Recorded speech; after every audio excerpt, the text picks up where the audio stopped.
this could get embarrassing. I think there's a machine or mechanical thing for milking a cow, which I've not been playing with. Why just ram it into the face? Hopefully they'll be as tired and as grumpy as me.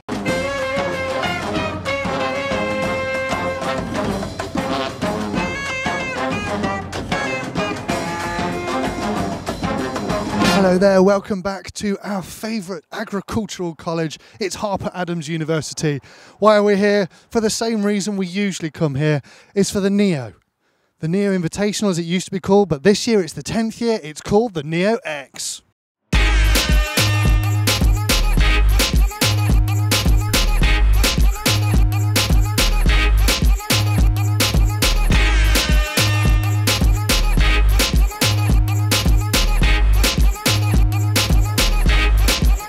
Phil lives in a giant mansion, and this is his where he keeps all of his sports cars during most of the year.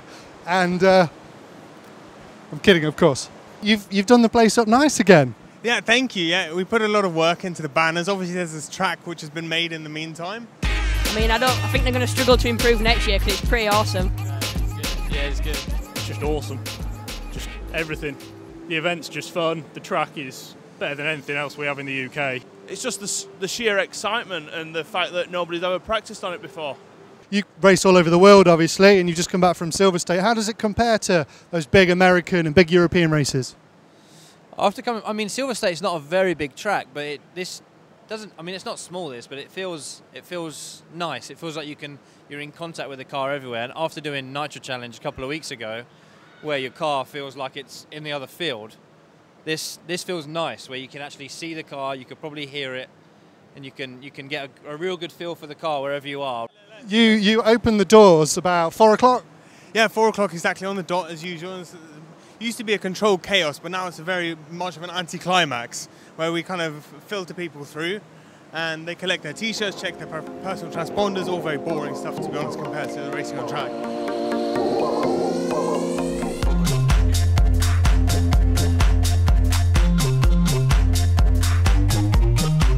Down the straight, actually there's some steps here. Yeah. So the straight has steps in it. There's quite a lot of changes this year. So we can, I mean, you're not responsible for building the track. That's the people at DXR. Yeah, no, exactly. DXR, Dirt Cross Racing, they're a team of about 10, 15 guys who do a fantastic job. We're not going to get up this jump, are we? I don't know. We could try. See if we can get up this jump. Do you want to take a run? Go on, Matt. Made it. And then you have a corner, a very much raised corner just in front of us here. It's quite similar to the one last year, but the one last year you could cut if you were good enough, and you might be seeing a few people doing the same, but to be honest I think the faster line is just to go around the corner, but what do I know. You're actually taking up a bit more of the hall, aren't you? You used to be able to climb across the back of here.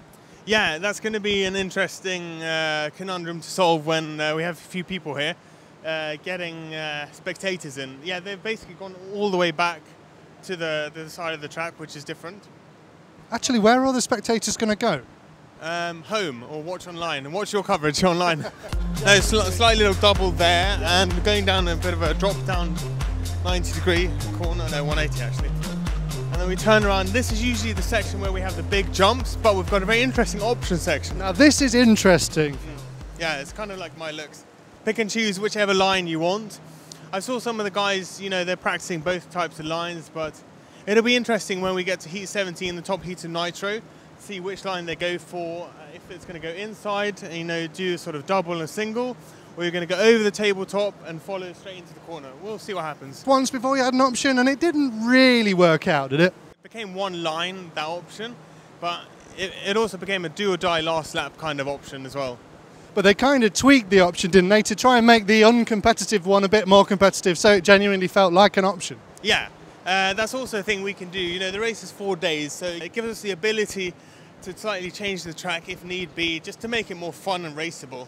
We're just standing actually past what we're calling the side boob. So this area here is a side boob. Is it not a muffin top? No, it's definitely a side boob, but there should be a little nipple on top, I think. But, you know, we're not X-rated despite the naming Neo X. Or Neo Kiss, as some say. Anyway, here we have a massive little sort of step-up jump. And it's a bit of a combination. It works pretty well. It's more of a double-double, to be fair. But, well, yeah, it works really well. The thing is, it is really, wow, it is really 3D. I mean, the difference in elevation is huge. I remember the year when this whole corner was essentially an on-road track. But you've really gone kind of more American style again, would you say? Because the year that you did that, they said, oh, it's kind of European. Yeah, definitely. We had like a touring car section. That was that year. And definitely three-dimensional this year. But we're not doing the massive jumps, which is the big difference. There aren't any massive air jumps, which maybe we're known for in the past. I mean, here we have a slight flat section, which is, you know, what, 20, 30 meters of the track. The rest of it's all undulation. And if you get really low, I don't think you can see in this shot, but you can just see there's pipe and bumps and jumps everywhere, really. But then we go into a kind of a rhythm section here. Yeah, it's what we had this feature last year. It was facing a slightly different direction, but it's a staircase feature, which no one else has ever done before. So the DXR guys actually pioneered it, and it kind of goes up and down, but you can take it pretty quickly. I think last year, the staircase kind of curved, but this year's a straight one, so it's pretty easy. It's a bit soft. It's incredibly soft, actually. Is that going to harden up over the week? Yeah, I mean, it's quite going to get softer. It's quite close to the side boob, so I'm sure it'll harden up later. Well, you don't have to deal too much with the elements as we go to this final kind of humongous tabletop. Yeah, this will throw a few cars up, that's for sure. Hopefully not landing on the loop or anything. That's my dread. But yeah, this is just a bit of a.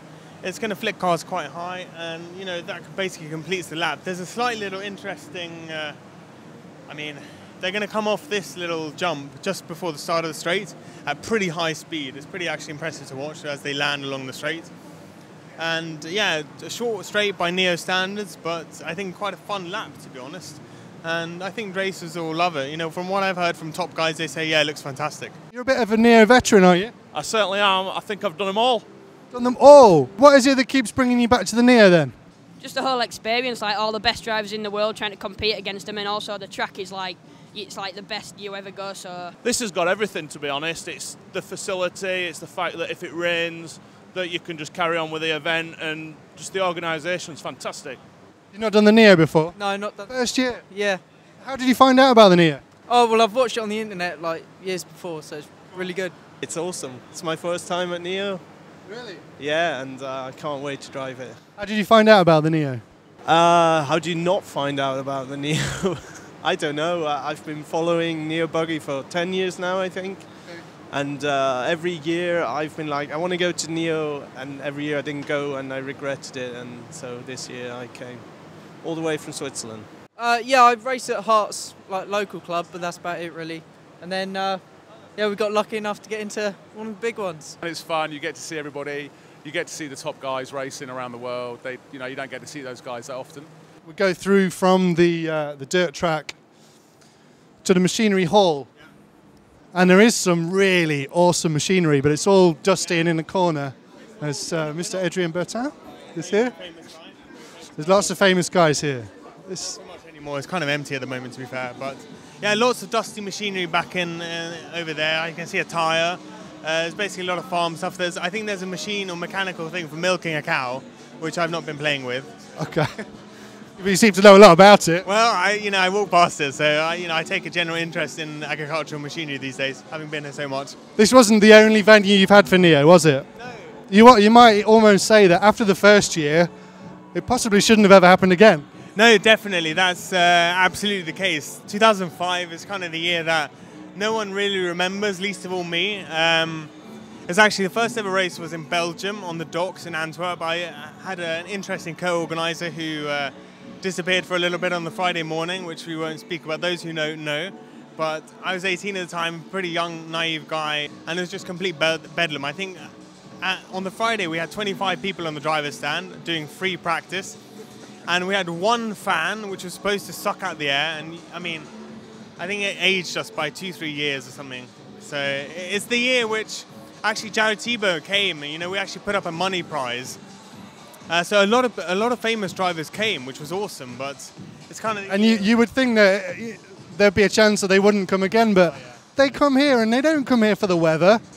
They don't, I mean, you obviously make a lot of effort, but they don't come here because there's loads of nice strip clubs around, or it's not like Pattaya, it's not like a lot of the other successful places. It literally is in the middle of nowhere, and it's freezing cold most of the time. There's got to be a reason why people come here. It's clearly the race is what attracts people. You know, it's also quite far from any sort of big airport, but amazingly people come and they seem to enjoy it. It's why we put it on year after year.